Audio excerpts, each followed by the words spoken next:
کریم مبارک وسلم صلاۃ والسلام علیک یا رسول اللہ صلی اللہ تعالی علیہ وسلم نحمدہ ونصلی علی رسول الکریم اما بعد فاعوذ باللہ من الشیطان الرجیم بسم اللہ الرحمن الرحیم الا ان اولیاء اللہ لا خوف علیہم ولا هم یحزنون صدق اللہ مولانا العظیم۔ پورا مجمع جی لگا کر درود شریف پڑھے اللہم صلی سیدنا شفیعنا مولانا وملجنا محمد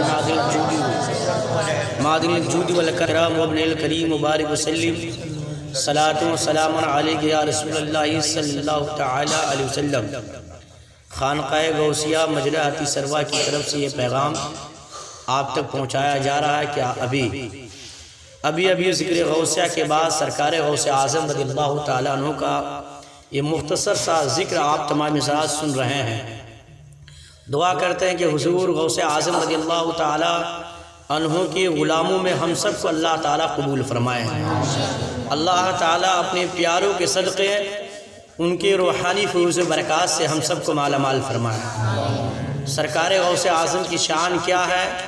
خود غوث اعظم ارشاد فرماتے ہیں نظرت الی بلاد اللہ جمعہ کخردلۃ علی حکم اتصالی، کہ میں ساری کائنات کو، پوری دنیا کو، اللہ تعالیٰ کے جتنے شہر ہیں سب کو میں ایسے دیکھتا ہوں جیسے اپنی ہتھیلی پر رائے کے دانے کو دیکھتا ہوں۔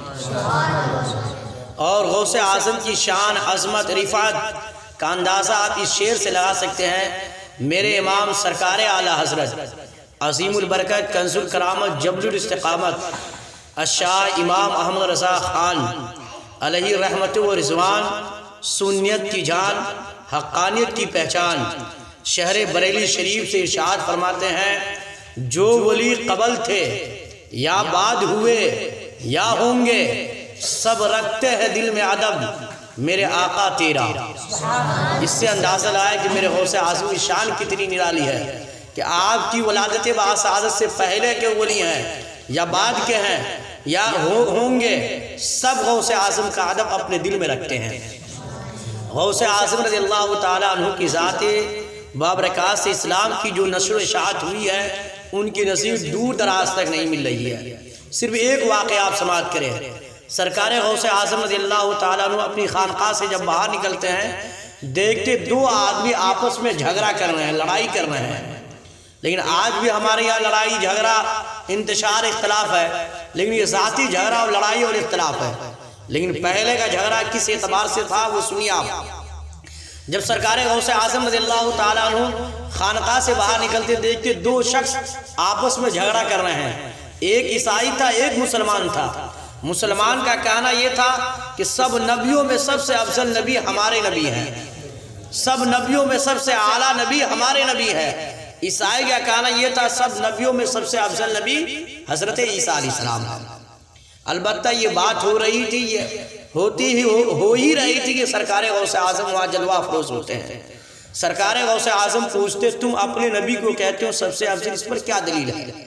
عیسائی کہتا سب سے افضل ہمارے نبی ہیں عیسیٰ علیہ السلام۔ اس پر دلیل یہ ہے کہ عیسیٰ علیہ السلام مردوں کو زندہ کر دیا کرتے اور آپ کے نبی محمد رسول اللہ نے کوئی مردہ زندہ نہیں فرمایا۔ غوث اعظم رضی اللہ تعالیٰ عنہ جب یہ سنتے تو آپ ارشاد فرماتے ہیں میں نبی کی آل میں سے ہوں، میں اولاد نبی ہوں، اور میں مردہ زندہ کر دوں تو کیا تو میرے نبی کو افضل مانے گا اور میرے نبی کا کلمہ پڑھ کر مسلمان ہو جائے گا؟ اس آدمی نے کہا ضرور میں اسلام کو قبول کروں گا۔ سرکار غوث اعظم رضی اللہ تعالیٰ عنہ ارشاد فرماتے سب سے پرانی قبر پر مجھے لے چلو۔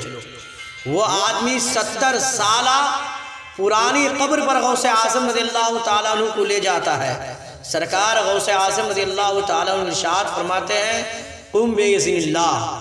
جو یہ ارشاد فرمانا تھا کہ 70 سال پہلے جو مر چکا تھا وہ زندہ ہو کر اپنی قبر سے باہر آ جاتا۔ غوث اعظم رضی اللہ تعالیٰ عنہ کی اس کرامت کو دیکھتا ہوا عیسائی اور آپ کے قدموں پر گرتا ہے، سچے طور پر کلمہ شریف پڑھ کر مذہب اسلام میں شامل ہو جاتا ہے۔ نعرہ تکبیر، نعرہ تکبیر، نعرہ رسالت، رسالت، حضور غوث اعظم، حضور غوث اعظم، نعرہ تکبیر، نعرہ رسالت۔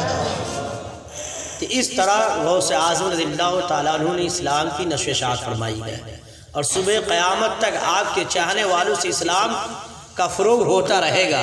اس لیے آپ تمام حضرات خانقاہ میں تشریف لائیں، غوث اعظم رضی اللہ تعالیٰ عنہ کے مناقب فضائل کو سنیں اور غوث اعظم کا ذکر کریں۔